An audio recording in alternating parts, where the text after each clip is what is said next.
Hello, everyone. And for those of you who don't know me, my name's Lisa Oliver, and I write.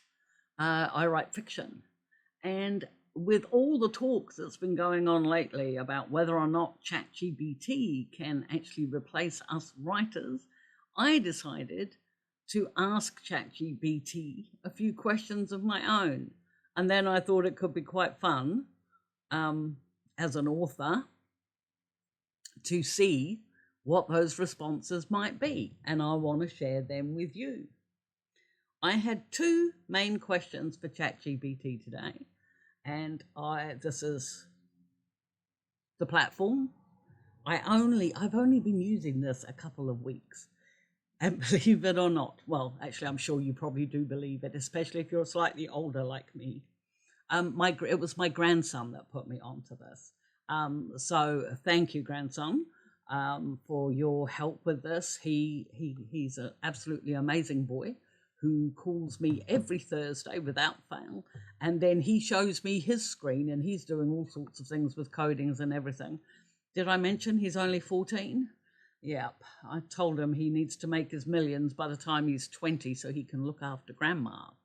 But anyway, what I wanted to know was whether or not, because the videos that I've been seeing, and admittedly, most of them are clickbait, and most of them are talking about how you can make thousands and thousands of dollars using ChatGPT. And then, of course, there are writers who might be concerned that eventually artificial intelligence is going to be able to write instead of them, and it's going to make writers obsolete. And there are, artists are suffering the same sort of problem. And I understand now that there are some AI programs that can create music. So, of course, the music industry is concerned about it too. But what I wanted to know was, because I am what you could say a six-figure indie author. I have been self-publishing my work for 9 years. And I will prove that shortly, that I am a six-figure author.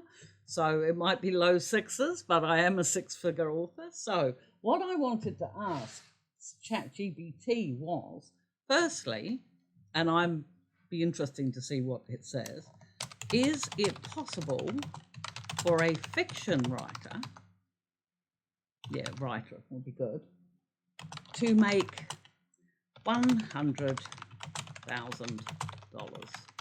a year, which I think we'd all agree would be a nice little income. So let's see what it says.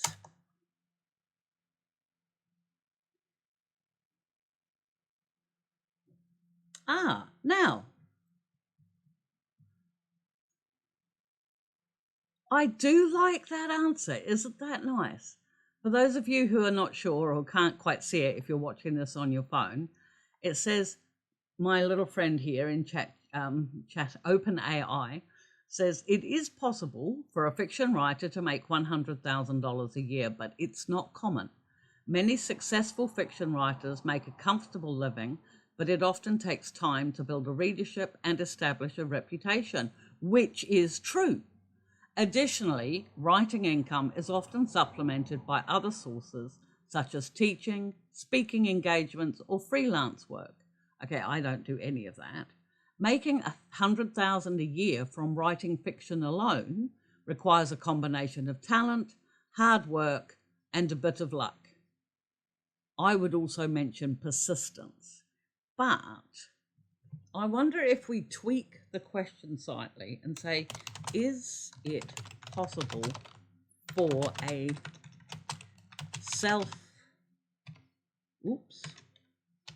published or indie author to make indie fiction author to make $100,000 a year? Because this is what I am. So I'm looking to see if he recognizes that there are people like me. There's actually a lot of people like me, but let's see what the great AI says about it. Okay. I do like the fact these answers are quite well balanced. And again, it makes some good points. For those of you who can't read it on your little screens, it's my little friend here says it is possible for a self-published or indie fiction author to make $100,000 a year, but it is still relatively rare. Self-publishing has become increasingly popular in recent years, and many authors have found success by bypassing traditional publishing routes. However, self-publishing also means that the author is responsible for all aspects of the publishing process, including editing, formatting, cover design, marketing, and distribution.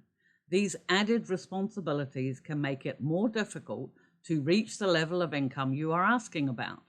Additionally, many self-published authors need to publish multiple books and to be visible in order to generate this kind of income.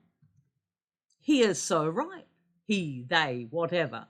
It is so right. It does require, and this is something I have said for the longest time, is that if you're wanting to make a comfortable income as a self-published or indie author, you need to have multiple books. In 9 years, I think it's over 90. I know it's over 90 titles, and they do bring me in a comfortable income. But, so the last question I will ask him then is, I'm sorry, I keep calling this AI, which is a machine, it's a software. I keep calling them him. And I apologize if I offend anybody by doing that, but that's just me. And my reason why, I'll tell you why. It's because that clever grandson of mine that I was telling you about, he's currently writing a program that will interact with OpenAI as a personality. And he's called it Michael. So it's just from having copious conversations with him, in my head, he has kind of genderized AI. And I apologize if that offends anyone because it's not intentional. But my grandson's version of AI is called, or his version of ChatGBT is called Michael. So in my head, this isn't Michael, but I associate the male pronouns with the software. I'd actually be really interested in the comments about how you refer to AI, but yeah, try and keep your comments seemly, please, because I don't want to get demonetized. I know a lot of authors do not like it, but I'm finding this fascinating that this answer is reasoned, and he provides provides reasoning. But let's see what else did I want to ask him? So the specifics then. So how does an indie fiction author make $100,000 a year? Let's see if he can give us some ideas.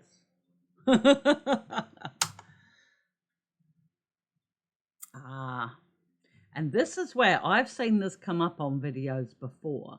But he's writing me a list. He's writing me a list, people. Okay, we may have a blueprint here. Let's see what it says. Because I'll admit that I came upon my income through sheer luck and persistence. But let's see what AI will tell us about making $100,000 a year. Okay, he says, there is no one-size-fits-all answer to this question, as the path to making $100,000 a year as an indie fiction author will vary depending on the author's unique circumstances. However, some strategies that might help an indie fiction author reach this level of income includes writing in a popular genre. Choosing to write in a genre that is in high demand can help increase the chances of reaching a wider audience. Building a strong platform.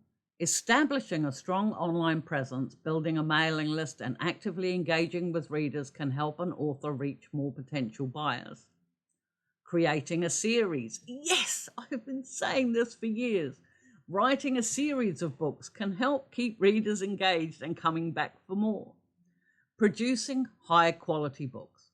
Investing in professional editing, cover design, and formatting can help an author's book stand out in a crowded market. He is so right.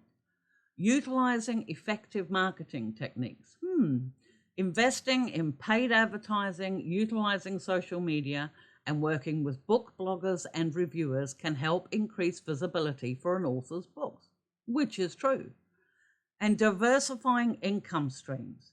Many successful indie authors make money from multiple sources, such as audiobook sales, foreign rights sales, and merchandising. Ka-ching! I do all that. It is worth noting that reaching such income level is not easy and often requires a lot of hard work, persistence, and patience. Additionally, it's important for the author to have a solid business plan and to continuously work on improving their craft. Well, oh my God, is there a camera or something in here apart from the one on my screen? Because these are the things that I have been trying to explain in my own bumble fashion to the people that watch these videos. I do take umbrage with a couple of things though. Writing in a popular genre is a double-edged sword. On the one hand, yes, you have access to a wider target audience. But the thing is that there are a lot of successful authors in that wider spectrum. And they tend to, through no fault of their own, but just their sheer presence, they tend to push away new authors. It pushes them down the scale, makes them less likely to be found in search and things like that on Amazon and that type of thing. And I agree that writing in a genre that is in high demand can help reach a wide audience, but your marketing plan would have to be so extensive. That would be like trying to imagine that my books, trying to put my books up against, I don't know, I'm trying to think of what's his name? And see now, as soon as I go to think of a name, it goes right out of my head. But any popular author, for example, I'm in the romance, genre, but I write male romances.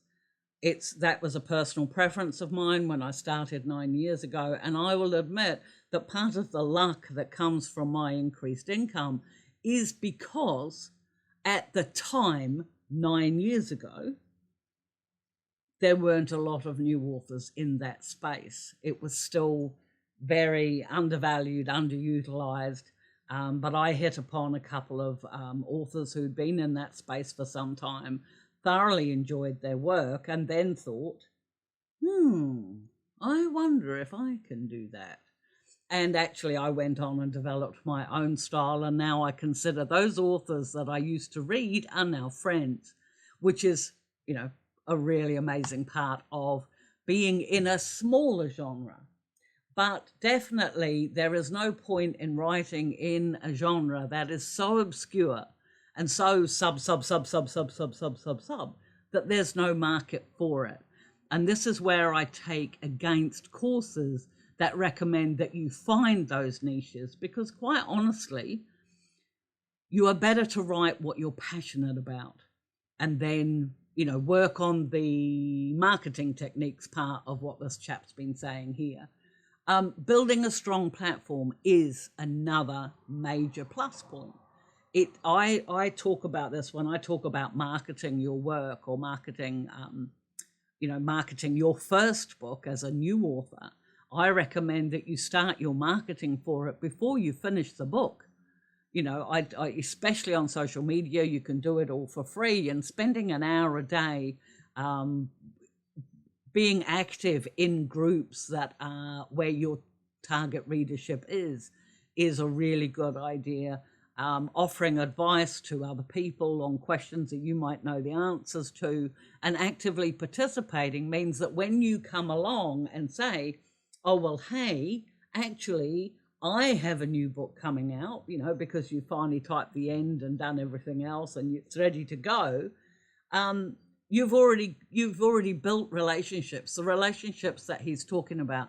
And I did definitely find, I only have like about 1,000 people. I think I have a private Facebook group just for my readers and author friends.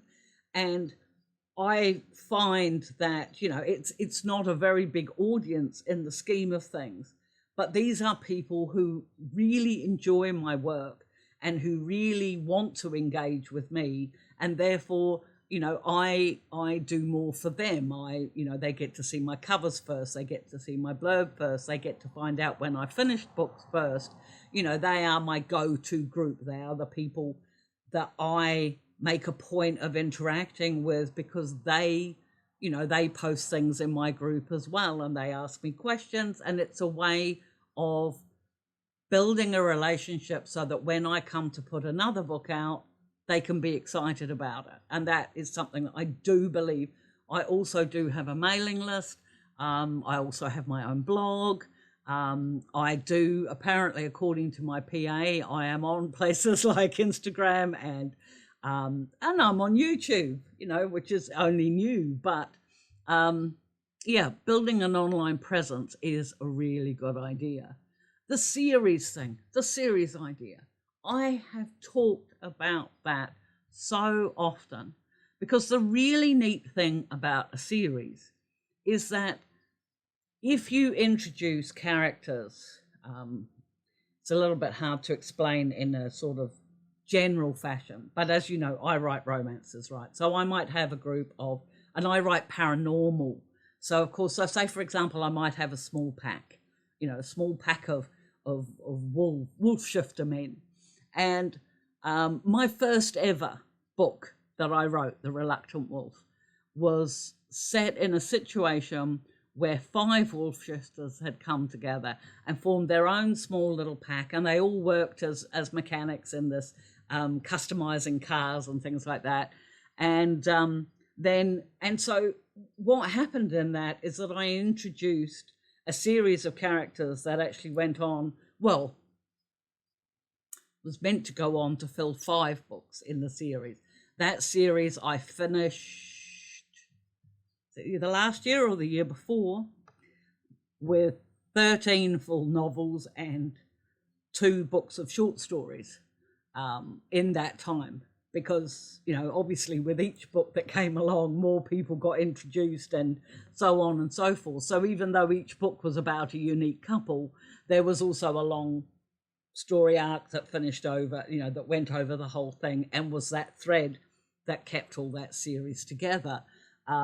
My Stockton Wolves series, which is 5 books, is another one whereby, you know, we meet one couple and then they, you know, they meet other people along the way who kind of join their big household, and that was a 5-book series. So I plead with new authors who think they're going to make all of their money with one book, that right from the start you want to be planning a series, because that is where your money's going to be. And it means when you write a series, like for example, I started a Hellhound series this last year. I ended up writing the prologue for it as a giveaway. It was on a giveaway thing for a year, which was really good. So I wrote another couple of books to go after it, and I have just started the 4th one. And with that, I gave the premise that there was 12 hellhounds. And then over time, like the end of the last book, the epilogue for the last book leads into the next book, and the next couple, the next book will be about. And what that does is it creates a bit of grumbling, but it also creates a bit of excitement, because it's, you know, you've finished off one HEA and everybody's happy and smiley and everything else, because that's the books I write. And then I bring in the epilogue on the new couple that's going to be, you know, going to be for the next book.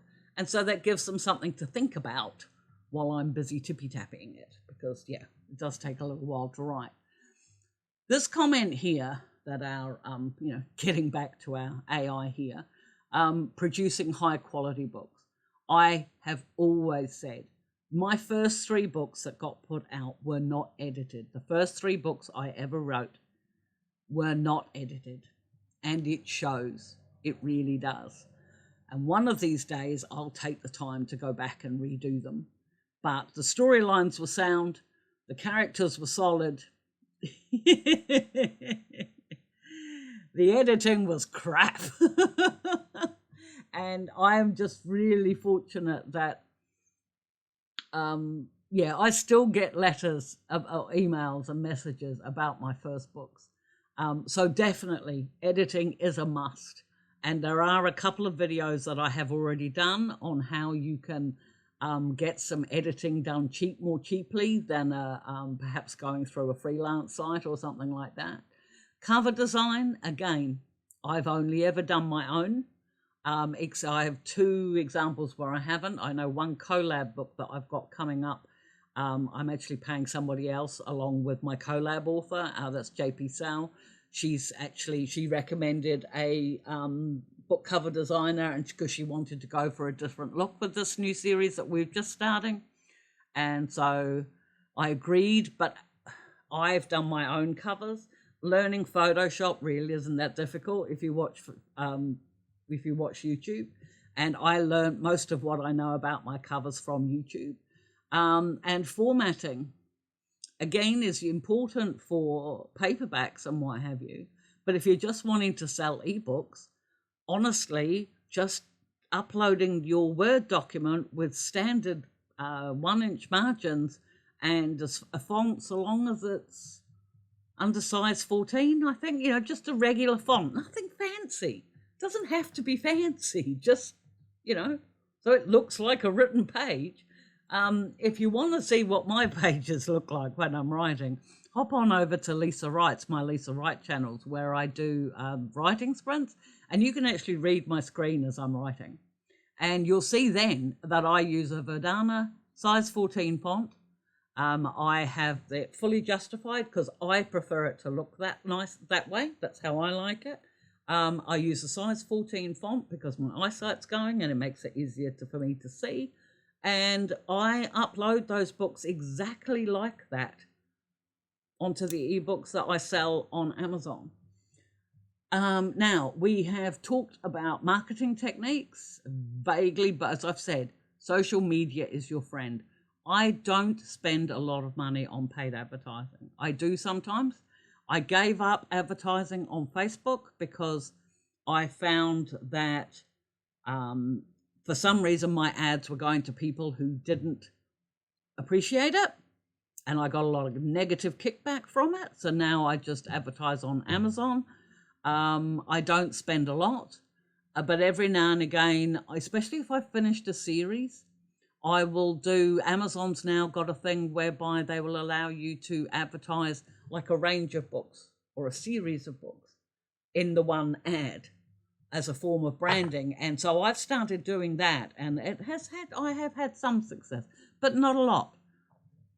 I still believe your most effective form of marketing comes from building your online presence, having a blog, interacting with your readers personally. I really think is the best idea. And this diversification is something else that I have talked about a bit, not as much as I probably could have done, and I'll probably talk more about that as we go into 2023. But I have audiobook sales, and I also have a variety of my books translated into French and German. I think I've also got a couple of Spanish ones, I think. And I've been getting into, because I like craft and arts, I have been getting into doing my own merchandise as well. So, and definitely I agree that diversifying income streams is a really good thing to do.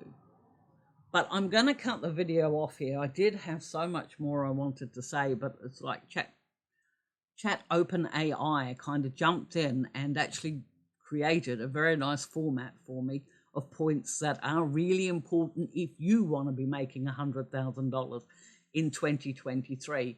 But I did promise you that I would show you where am I? I did promise you that I would show you my earnings from last year. So you can see, I actually haven't looked at this myself, but as you can see, there's my latest release. It was giving me a reason. Precious Blue is one of my Hellhound books. I don't know why these aren't in order. It's quite, but see, yeah, see that one. So that is that one in French? Yes, that's one in French. I have a couple of box sets, so I tried them in KU. This is one of my most popular books at the moment. Don't judge a prince by its undergarments. And yep, this is another one of my French ones. And that one up there, because the latest translation I had was done in German. And that's doing very well. I'm building a very small but very interactive German audience as well, which is always a lot of fun. So we'll go into our reports and we will look at our royalty estimator, and we will, we don't want this month, we want last year. What do we think it's going to be? I'm thinking it's probably about 120,000. I'm not sure. And just remember, these figures are in USD, but let's have a look.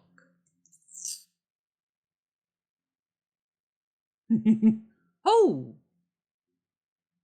wow, is my tax man going to be happy? Okay, so there we go. As you have just seen me do that, it is in USD. This is for all 230 books because, of course, they include paperbacks as one title, and then the ebook version of it as another title, and then the audio book as a different title again. So you can have like three different books according to Amazon for the same title.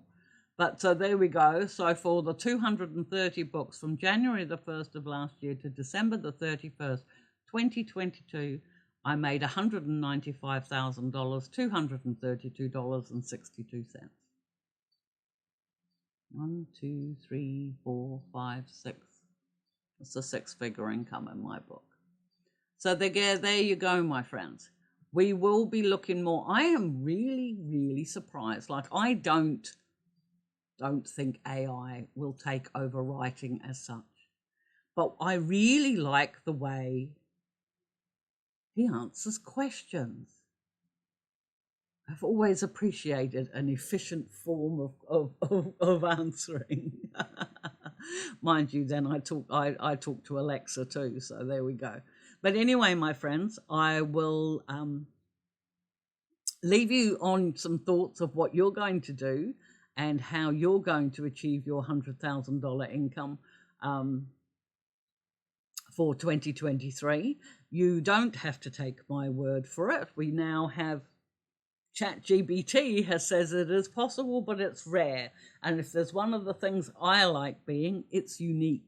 So how about you stand out this year and get your book finished for 2023 too?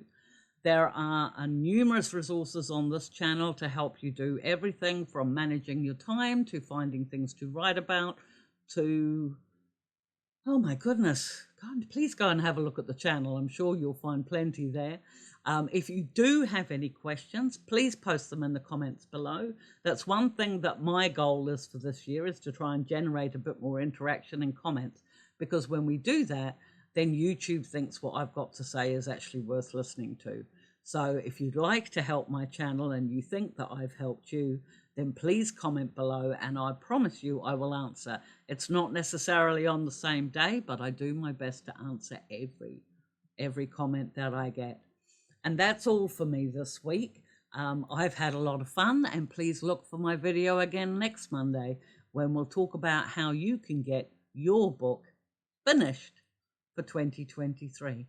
Please hit like and subscribe, and if you haven't, go and hug the ones you love, my friends. Till the next video, bye.